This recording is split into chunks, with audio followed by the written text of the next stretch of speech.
சொல்லுங்க. Hello hello, சொப்பன சுந்தரி டீச்சரா? ஆமாங்க. உங்களுக்கு நாங்க டிரான்ஸ்ஃபர் கொடுத்திருக்கோம். சரிங்க, கொடுங்க. எந்த ஊரு கொடுத்துருக்கீங்க? உங்களுக்கு புதுக்கோட்டை பக்கம் கொடுத்திருக்கோம். புதுக்கோட்டை பக்கம் கொடுத்துருக்கீங்களா? சரி, இப்ப அதுக்கு நாங்க என்ன பண்ணணும்? சோ நீங்க இந்த ஸ்கூல்ல இன்னைக்கு மட்டும் தான் நீங்க வேலை பார்க்க முடியும். நாளையில இருந்து நீங்க அந்த புதுக்கோட்டை ஸ்கூலுக்கு தான் போறீங்க. இல்ல, முதல்ல மாதிரியே பேசுங்க, அது நல்லா இருந்துச்சு. இந்த பக்கம் இன்னைக்கு தான் நீங்க கடைசியா இங்க ஒர்க் பண்ண போறீங்க. சரிங்க.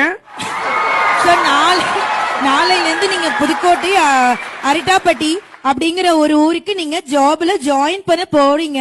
சரிங்க, ஜாப்ல ஜாயின் பண்ணி போயிடும். ஓகே. இன்னைக்கு இந்த ஸ்கூல்ல நீங்க லாஸ்டா ஒர்க் பண்ணிட்டு நீங்க கிளம்புங்க மேம். சரி, நீங்க கட் பண்ணுங்க.